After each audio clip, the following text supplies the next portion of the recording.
All right. You want to go first? Yeah, I'll start off by talking about I am Braden, and I was the leader of our group at our Everest simulation. Oh, I'm Sam, and I was the marathoner. My name is Trey.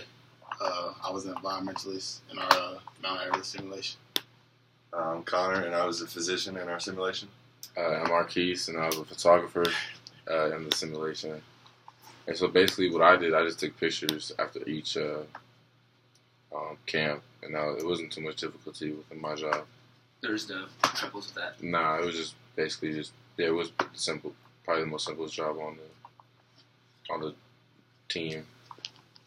Probably the biggest thing that our group had trouble with was medical problems. Yeah. Mm-hmm. Earlier in the simulation, I had a lot of health issues. Like I kept having asthma attacks, and I had to keep going to Connor to retrieve asthma pump and get oxygen in my lungs so that I could breathe. Yeah, so I had to constantly monitor Trey because I knew he had a condition of asthma. So I was giving him inhalers along the way and checking on him more than anybody else because I knew that he'd be our weak link. So he was our weak link, so I had to keep an eye on him. Yeah.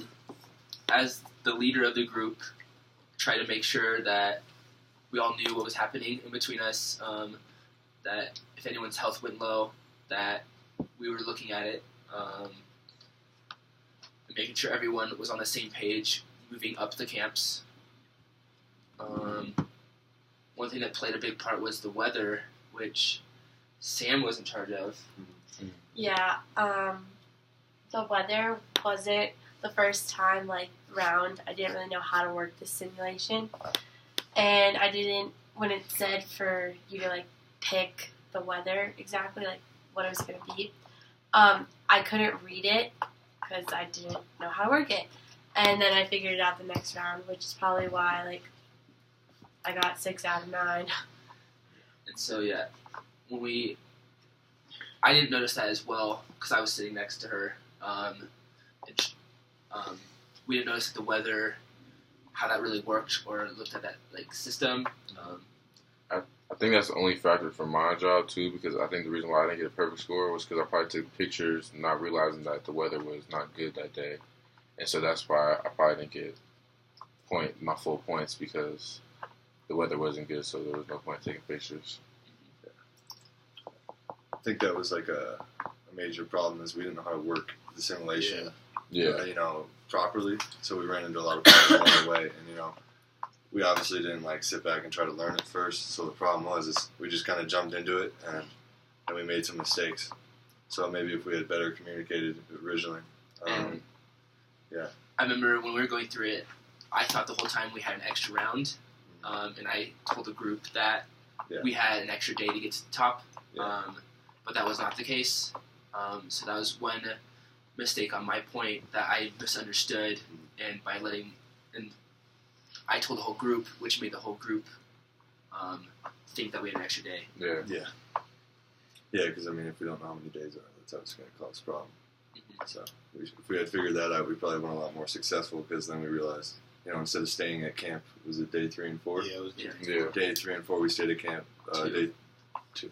Stayed at camp 2. Yeah, we stayed at camp 2 because of Trayshawn had asthma attacks. So we had to give him an inhaler, and then we thought it would be best if he stayed at camp so he didn't hurt himself. And then we wanted to stay together as a group. Yeah, we wanted to stay together. And then the following day, we stayed as well because of the unusual weather conditions. It was windy and colder, and a lot colder than it is usually. So. And that one took us a little bit of back and forth because that's the same day where the weather system kind of goes under. Yeah. And so it took us a couple minutes to even understand that it was supposed to be really cold and windy the next day. Yeah. That was that was on round 3. So right here I have that pulled up, and it said on this particular day you face an additional challenge: satellite communications equipment at base camp has malfunctioned, and that's going to obviously limit the amount of weather information we could receive. Mm-hmm. So that completely screwed us up. And let's just take a minute to like each go around and say something maybe we would have done differently to get more points. Yeah. And then we'll talk about one of our last points. All right. Cool. So I probably would have just been more aware of the weather, and then while I was taking pictures. So on the days that it was good, been aware of that. So then I would have actually got my full 8 out of 8 points instead of 6 out of 8, because then the picture would have came out clear. That was probably the only thing that I didn't pay attention to. And if I would have come back and done it again, that's what I would have done differently. And for me, as the physician, I think my role is pretty simple. All I had to do was really check on the health, and if the health was in jeopardy, then I just took care of that, or I gave Trey the asthma inhaler that one time, and I was in charge of oxygen as well. But other than that, I think what I could have done a better job is communicating with the whole group and making sure we understood what was going on to begin with. So we understood how to work the simulation, and then just better communication as a whole from the start. If we had known really what our jobs were and how to work our jobs completely, it would have paid off a lot more in the long run. I think as environmentalists, I could have done a better job at knowing our surroundings and telling the group that it was clear to leave, although I had an asthma attack or whatever. And I got 5 out of 7 points. I'm not really sure how I got 5 out of 7 points because I was down and out for a lot of simulation. But what I could have done differently, I could have just been aware of my conditions and just warned kind of beforehand and told them I need the asthma inhaler before we moved on. We actually communicated pretty well about that. Yeah. Like we, like when someone was in like bad condition, I knew right away. Yeah. You guys would check. Yeah. When we got to that round, and then immediately I would just take care of that, and fix everybody up. Yeah, there's that one round where like more than half of us were like weak. Yeah. So we had to like make sure. Yeah. What round was that? Round 4. It was. Round 4 or 5. Yeah, round 4. When we entered round 4, we were all pretty weak. So I had to. We had to give out oxygen and make sure it wasn't serious. Yeah. But we didn't.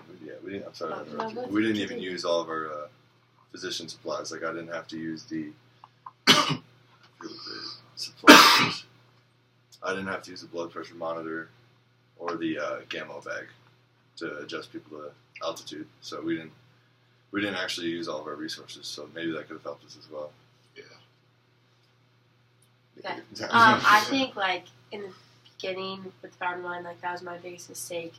Is not actually reading the information beforehand, but like I think throughout the rounds, like we did communicate better and better, and I know for the fact like we would all go around saying like, "Oh, are you weak? Are you weak?" And then that helped. And then also the fact that I actually learned how to use the weather information.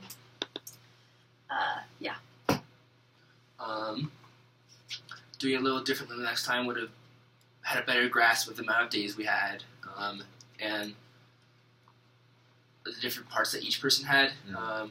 We kind of learned as we went instead of having a stronger understanding before we started.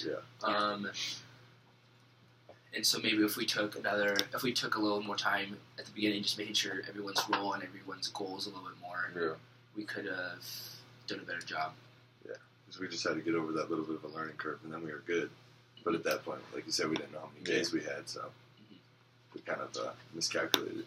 Now, the next point would be how we all met up and stuff like that. Let's talk about planning and coordinating and some of the problems we ran into, and how when we did set a day that we thought would work, how Paige kind of dropping out and not really communicating with us affected us as a group. All right. So basically, I guess it was kind of hard for all of us to meet up together. Like every time we were about to meet up, it just fell apart. And then so we were all gonna meet, and then Paige, we didn't know that Paige had something going on, so she didn't know that we were gonna meet too. So then it ended up she ended up leaving the group, and then we had to figure out another time that could convene with all 5 of us where we could all meet again. And then finally we settled on the library on the first floor where we could could meet out again, and then finally we had to figure out how to meet again for this time to come do the video. So it was kind of and just so we're all on the same page, there was the Friday morning where we were going to meet an hour before our normal recitation class. Yeah, there were several mornings where we were going to meet. Just for the simulation, there were several mornings where that fell apart. Yeah. And then just for this, just to do the video itself. It took a while. Filming right now, this took, it was her fault. But I think a big part of it was there's a lot of athletes in this group. Yeah. And, you know, we got other commitments with sports and stuff like that. So that's time consuming right there. And then we can't just work around other people's schedule like they can work around ours. Yeah. And I just think that was a big factor. Yeah, like Trayshawn's in season, so I mean that's hard. That's a whole different battle right there. Like he has a lot going on. Yeah, like sometimes we're gonna be out of game that day. Yeah, which is weird. But that kind of. Yeah, and then I mean another problem that we experienced today is not all of us have cars. So, so I mean, I have a vehicle, so I picked up Trey and Marquise to get here, and we worked it out. But originally we were going to try to meet at my apartment, and that was a little bit too far away for Paige and you. I'm sorry, I keep saying Paige. Samantha, come on. All right. It was hard for Samantha to meet up there, so we had to change it to where we are now, the UMC, and figured it all out. Yeah. Now I think, but we could just met the UMC. Probably would have been the easiest. Yeah, it would have been from the whole time. Central campus. It's easy to get to. Everybody. Yeah.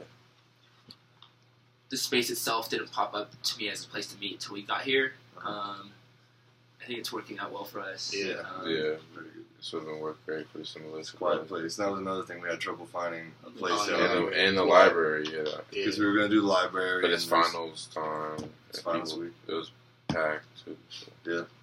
And no background noise was a problem. We thought about doing it outside earlier in the week when it was nicer out.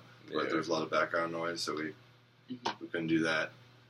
And one day, Braden even booked a room, and we found out that Paige had left town. Yeah. I don't know if the whole group knows, but that was the Friday we had a room, and we were all planning a meeting, and then Thursday, so the day before, Paige, I don't know the details of it, but she came back after Thanksgiving, but then that Thursday, she went back to California, and then she actually ended up dropping out of CU. So that wasn't working out. So something... She didn't really care about it. Yeah, so, and that's kind of something we can't plan for. Yeah. Which made it, I don't know, mess with our plans. That's definitely some adversity we faced along the way. I didn't even know that. No. So, I mean, the adversity just wasn't in the simulation itself. It was more like coordinating and planning. Group tactics, I guess. Yeah. So, is that it? Anything else? No. I have nothing left to add. That's it. It was a fun little thing. It was not too bad of a final. I don't know. It was